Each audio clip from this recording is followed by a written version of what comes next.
Thanks, Dave. What a pleasure to be here today. Thank you so much.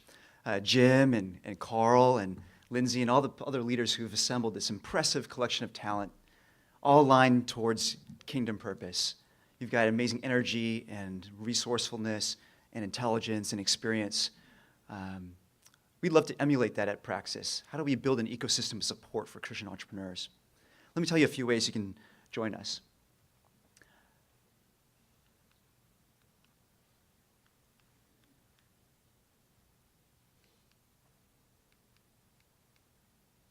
Sorry. One, you can lend us your talent. If you're the owner of a business that provides legal services or accounting or human capital, these are all services that could be helpful to entrepreneurs who are building organizations. Perhaps you've got experience in a particular sector or domain or geography, and you want to apply that towards one of our fellows who are working here in Southern California. We'd love to connect you. One of the best ways you can contribute is by thinking through your circle of friends. Who are the entrepreneurs that you know who follow Jesus Christ? We're looking specifically for people who are building ventures that have marketplace momentum. They're taking an innovative approach to solving a significant problem, and they want to embody the gospel through their venture. We'd love to encourage them to apply to one of our accelerator programs. And this is a time in the presentation where you can take out your phone. The one time you can take out your phone, go do it.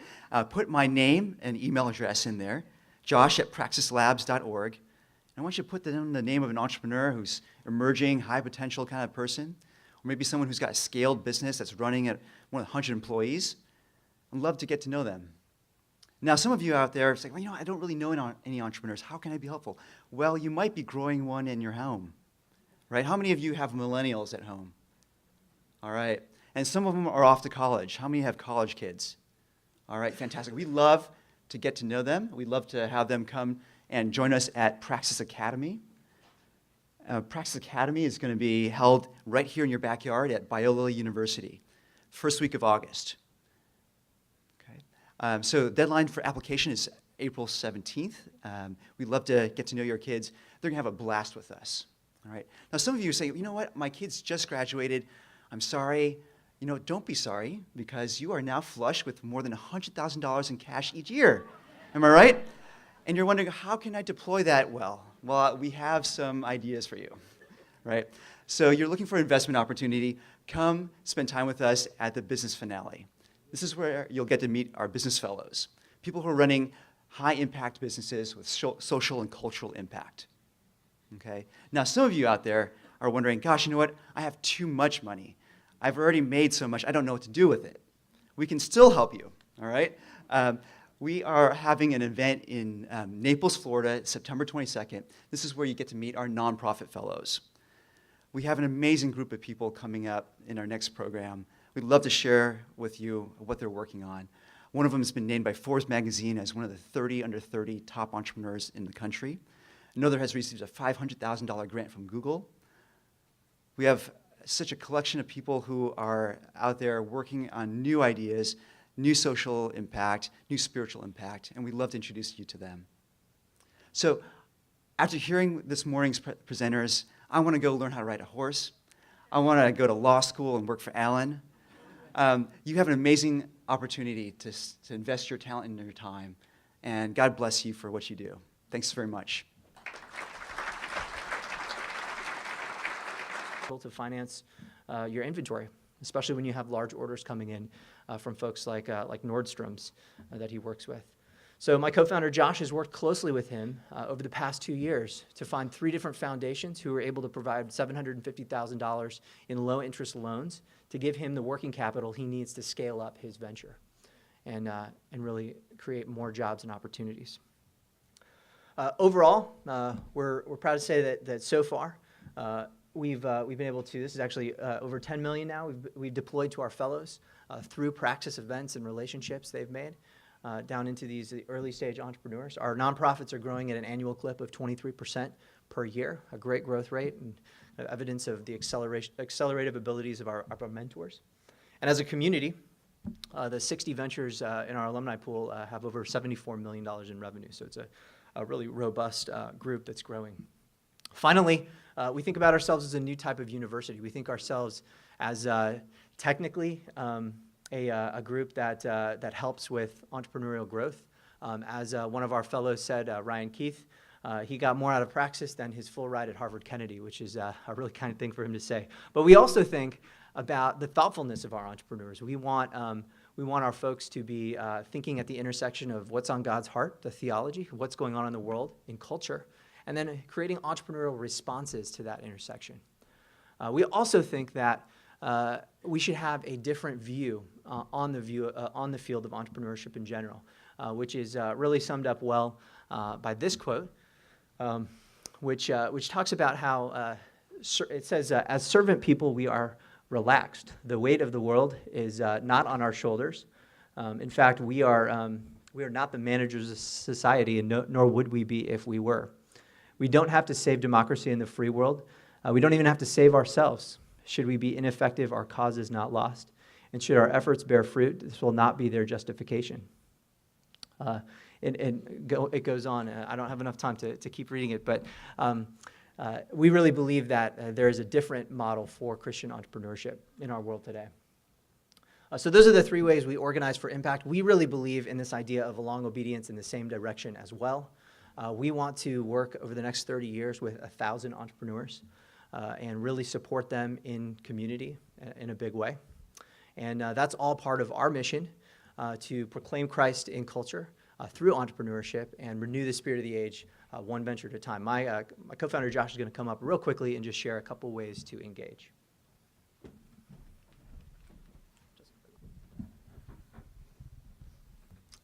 I'm happy to move furniture on weekends too, by the way. Yeah, no, I used to sold the truck just so I didn't get asked. How many have heard of a ministry called Praxis? Okay, not too many hands, but a few. Well, today you're going to learn more about Praxis. I got to meet the guys from Praxis and hear about their ministry and go up and personally visit it. They've got a unique model to help both secular companies and also nonprofits be way better at what they're trying to accomplish. So I think you're going to enjoy hearing about Praxis. Dave Blanchard, coming up and give us an introduction.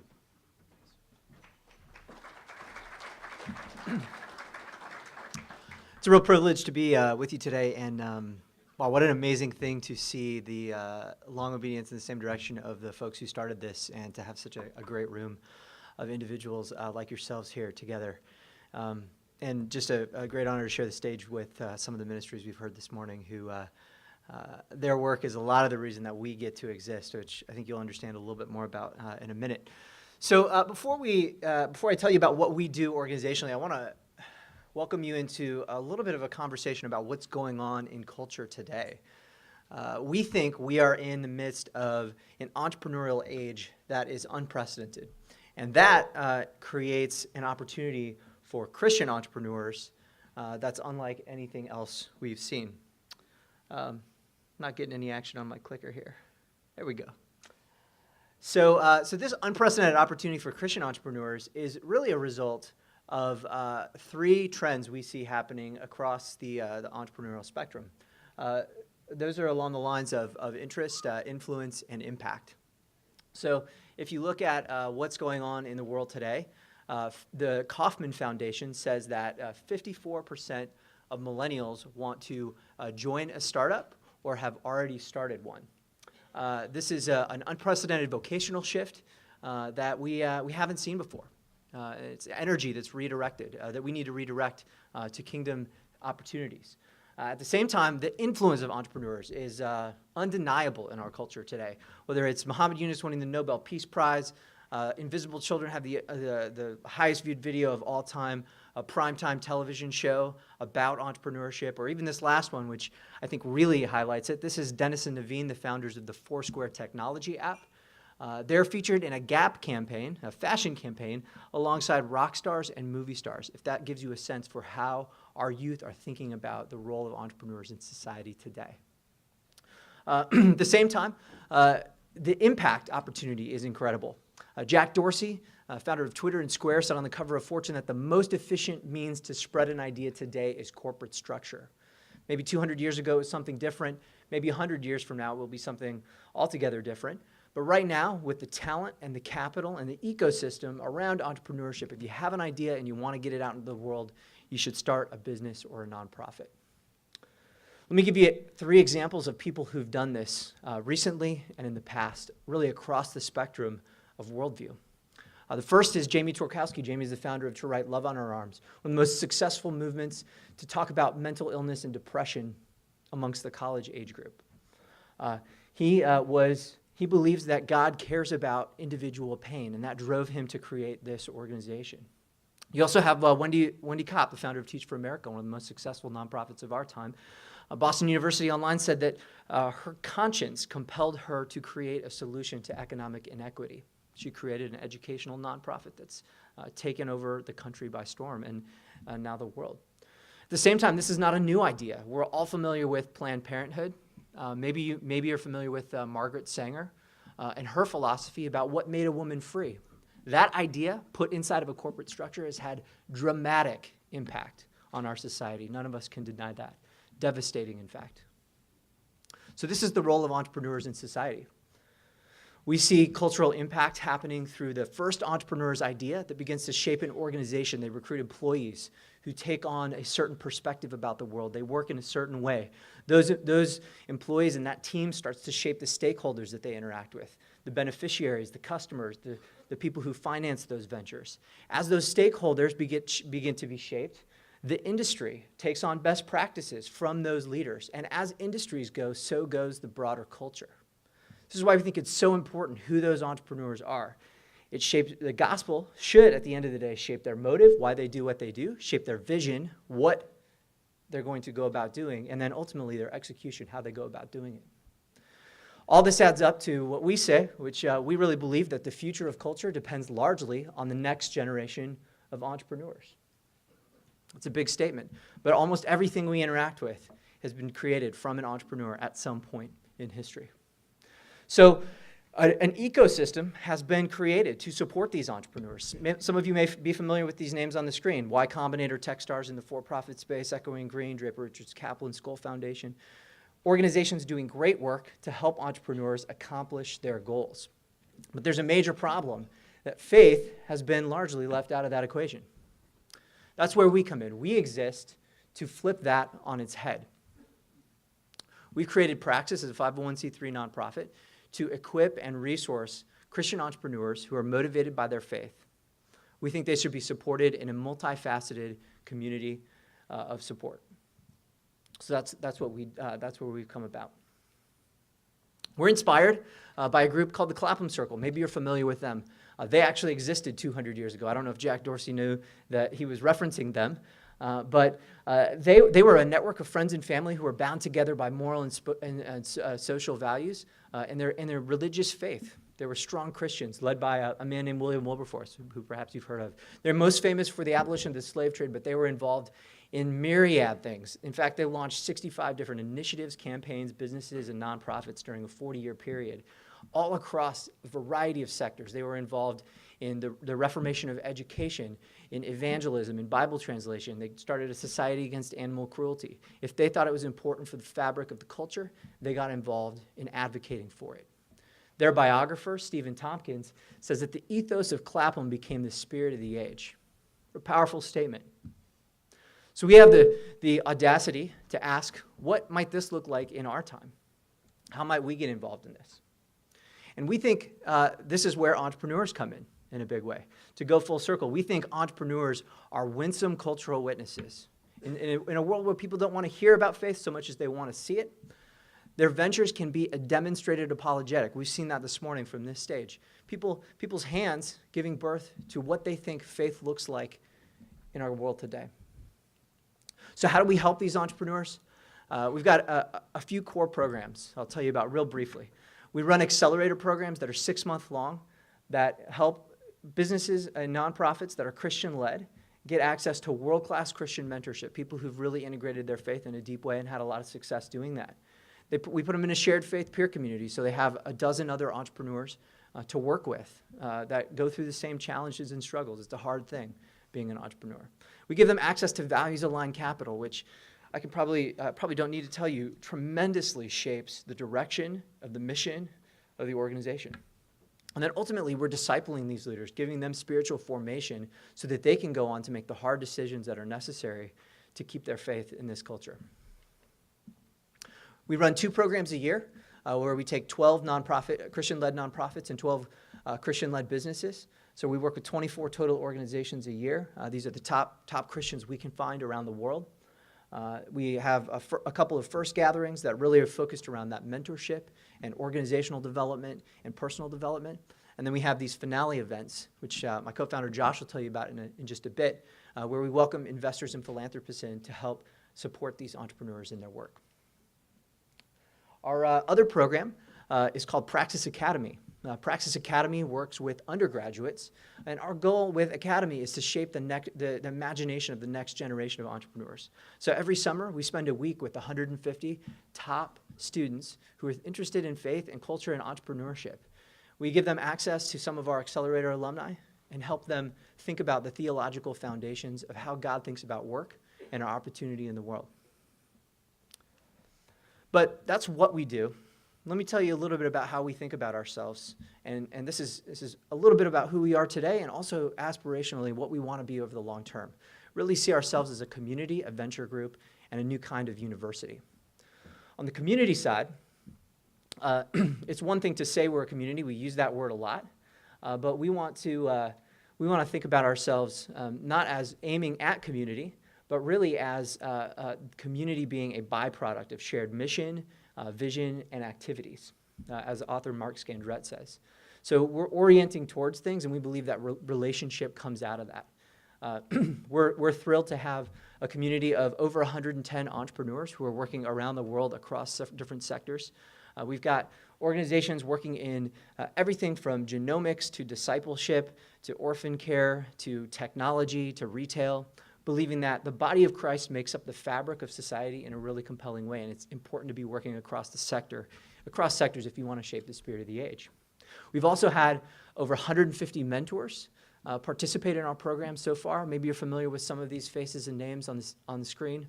These are people who've started multi-million, sometimes billion-dollar companies. They're CEOs of the fastest growing nonprofits around. They're advocates, investors, and really wonderful individuals at the end of the day who volunteer their time to participate in supporting our next generation entrepreneurs. We've also got a large community of about 350 philanthropists and investors who've been involved in supporting our entrepreneurs, coming to our finale events and getting involved in what they do to provide that backbone of access to values-aligned capital that we say is so important. So that's our community side. We also think about ourselves as a venture group, a group that tries to commit to efficiently deploying kingdom resources, both human capital and financial capital, to these organizations. We do that in a number of ways, but I want to give you a couple stories before I give you the numbers. First, this is Ben and Laura Harrison. They started a venture that's in our program a couple years ago called Jonas Paul Eyewear. Now you can see them here with Jonas Paul, their son. Jonas is a lively, wonderful kid who also was born nearly blind.